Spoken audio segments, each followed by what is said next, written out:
Hello and welcome to Roy's Rambles, and today we have a real treat for you.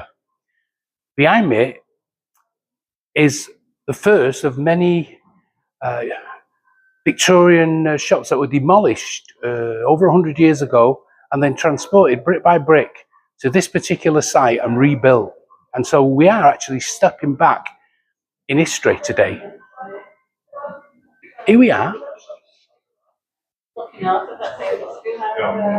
a Victorian toy shop, complete with Victorian rocking horse and magic lantern.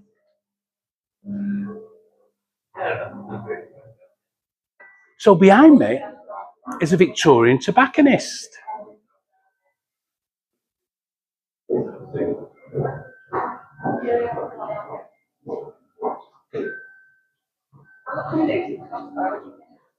To my left is what looks like a Victorian parlour of a small terraced house.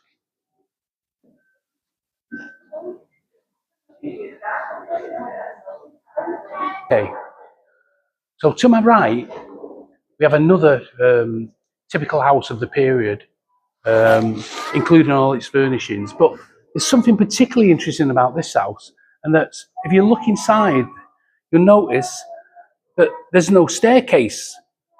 To get to the upper landing, you climb up that ladder to your right on the wall.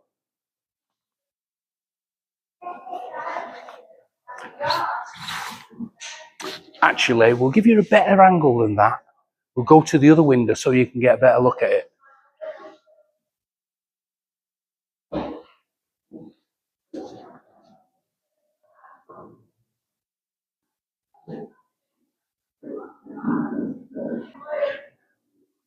To my right, a gaming machine. Well, I say a gaming machine, it told your fortune.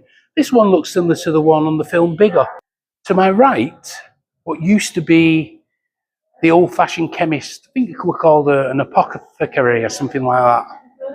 And if you take a look inside, you'll see all the jars, all the Victorian jars, all full of all the old chemicals and minerals that they used to mix together in order to make old-fashioned medicines.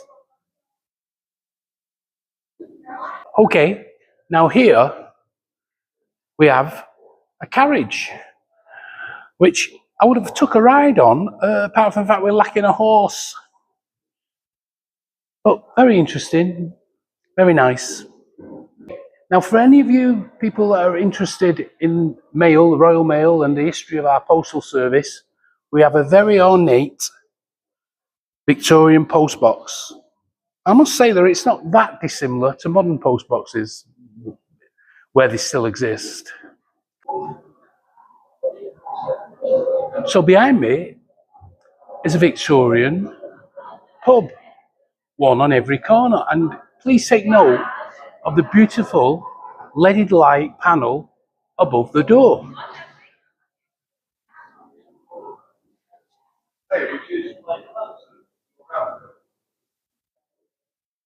To my left, you'll see a pawnbroker's shop. Now, there are still plenty of those around.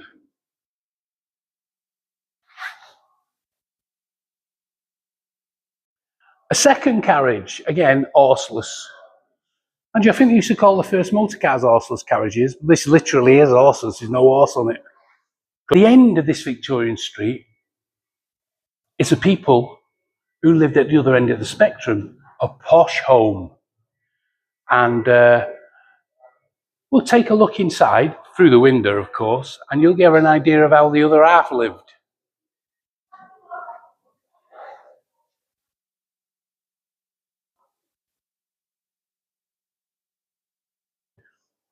Now, to my right, we have what looks like a farrier's shop. You've got to remember that the main transport then was horses, and blacksmith shops and farriers were a very, very common occurrence in Victorian times. So you can live in Victorian society without a decent wig.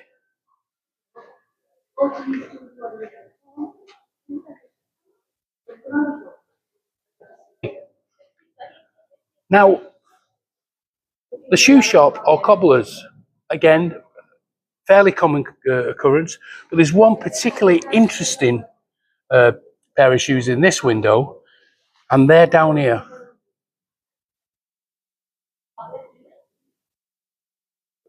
I believe he used to dance on them, the little chap who wore them, a bit like a ballet dancer. Now, I'm not doing a rendition of the Statue of Liberty.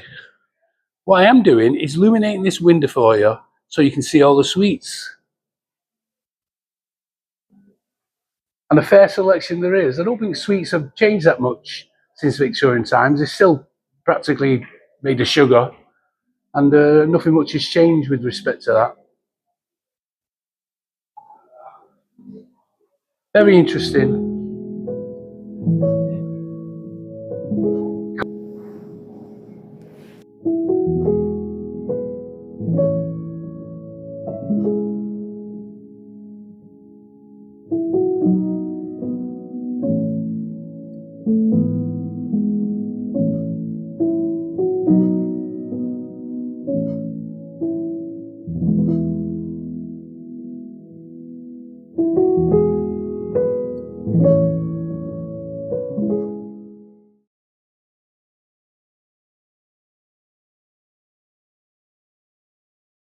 Here we are at the entrance of the museum here at Salford University.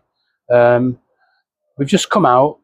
Didn't want to give you the exact location of where we were initially. We were hoping that you would guess as we went round, but we're in Salford.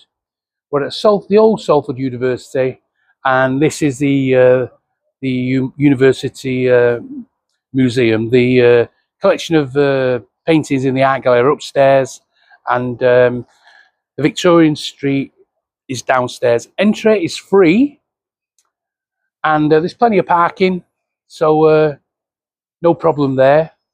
When you go in, you'll be given a lantern, which is very, very good. Very atmospheric inside, but they are old buildings. So, yeah, I think that's a bit about it. Now, there is also a couple of more interesting things around the museum and the university. So what we're going to do now is we're going to go and have a look at a particularly interesting staircase down to a particular interesting park.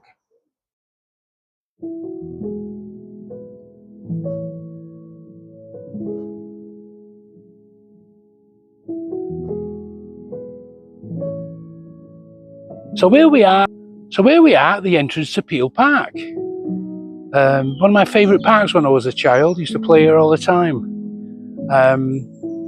So we'll take a look around.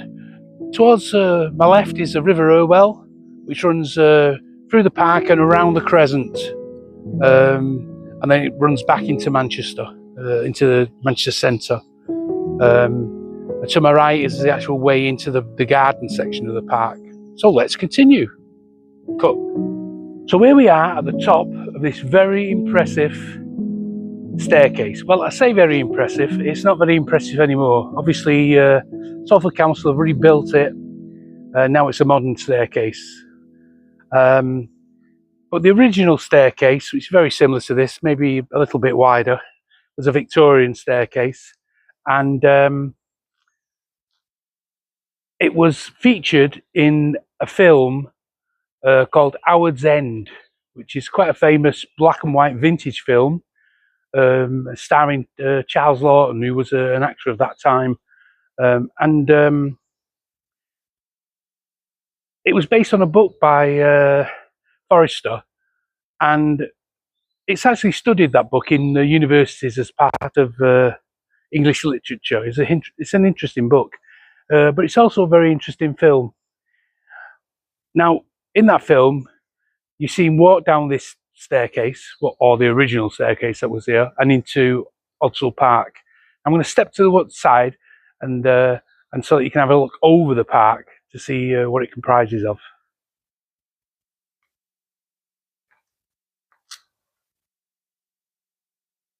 So behind me is some kind of red brick structure, some kind of folly in the same bricks as the old university behind me.